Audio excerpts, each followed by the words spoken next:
Hello, YouTube. So this is the subject of today's oil painting. Not going to call it a tutorial because I'm not formally trained. I'm not certified. So I'm going to call this a um, display performance. It's a video. I don't know. Anyway, it's spooky season. I'm starting a YouTube channel. Oh, by the way, my name is Josh Atkinson, and this is going to be an oil painting channel focused primarily on portraits. We're going to have a lot of spooky types.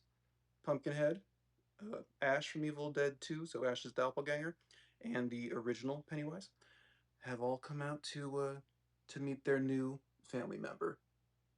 So yeah, without further ado, I shall start the time lapse. So this is our source image that I was working from. And there are my Beats headphones, overpriced, but they haven't broken yet. You can see under the canvas panel that I had painted over another portrait. I think it was Vincent Price, but it was from a while back, and I just had not gotten my I don't know, my abilities together. Now, typically I'm not, as I said in the intro, I'm not formally trained. I didn't go to an atelier because I already have too many student loans to be doing that.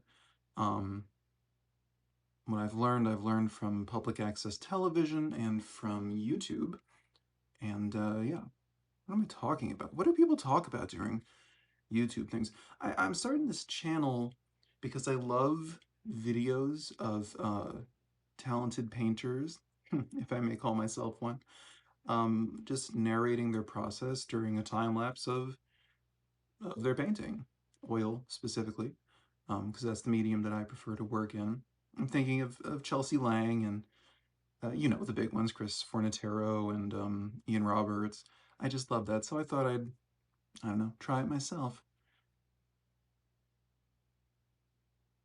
But I don't know, what the hell do they talk about? I don't know, they're probably more trained than me, so they have more things to say. I don't know. This is, oh, I know, they talk about their mediums. This is oil paint, which I've said 7 times now, and I used, what did I use? Titanium white, ultramarine blue, phthalo blue, which I really prefer. It's much more, I've heard it be called like, green toned. I don't know if that's true, but it's much more florid. It's just more vibrant to me.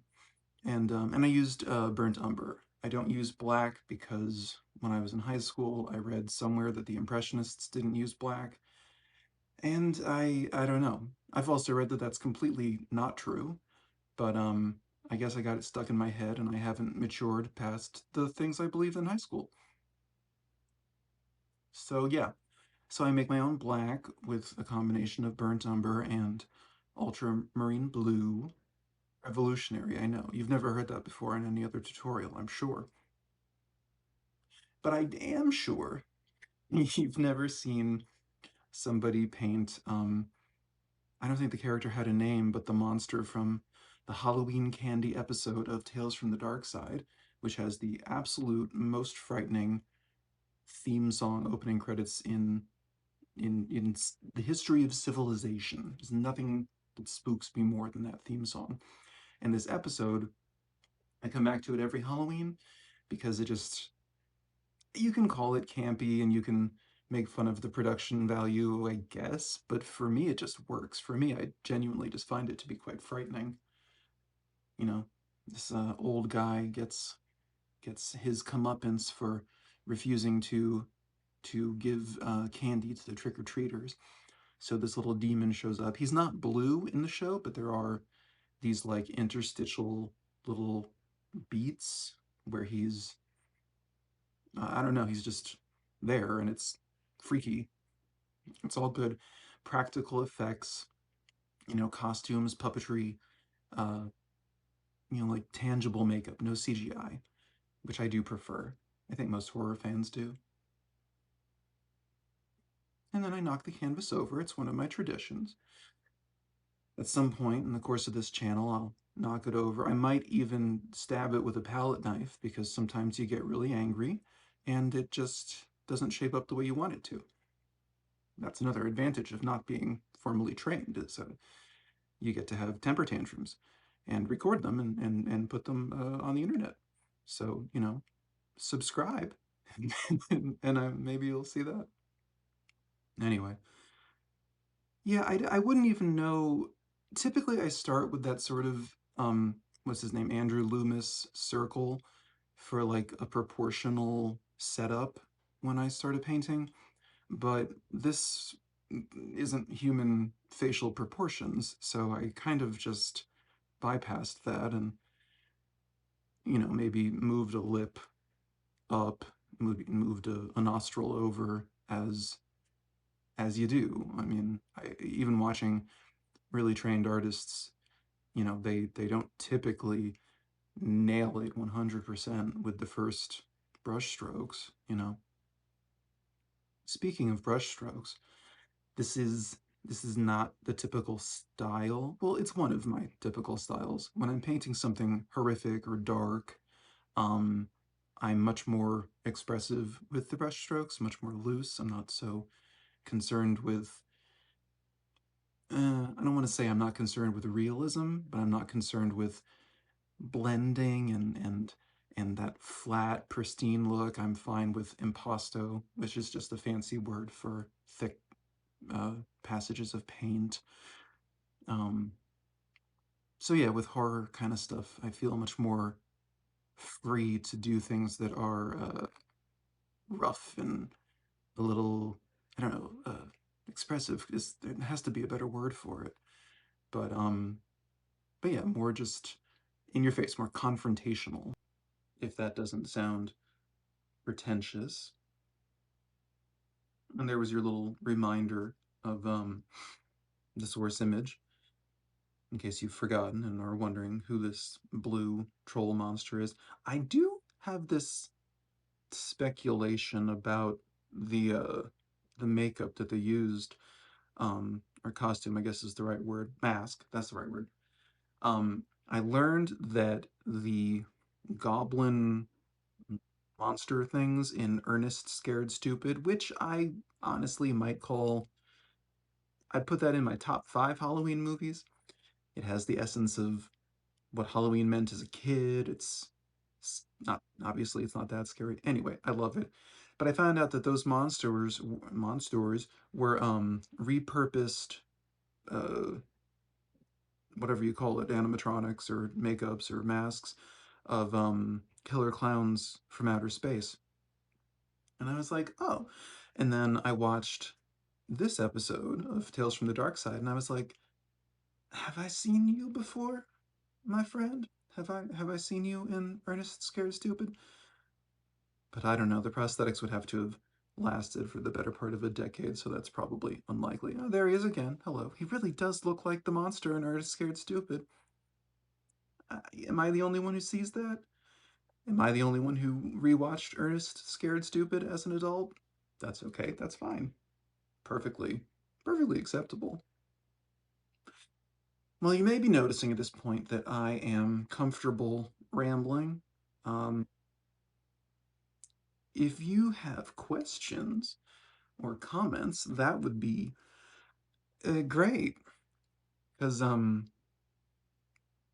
mean, I'm still painting. I'm painting. I'm using the brush, multiple brushes. That happens a lot of the time. I have like 2 or 8 brushes between all of my fingers, and then one of them hanging out of my mouth, which you're not supposed to do. But I don't know. Yeah, I don't really use a whole lot of at this stage. I might be using a little linseed oil just to give with hair or whiskers or whatever you call it when it's on a monster.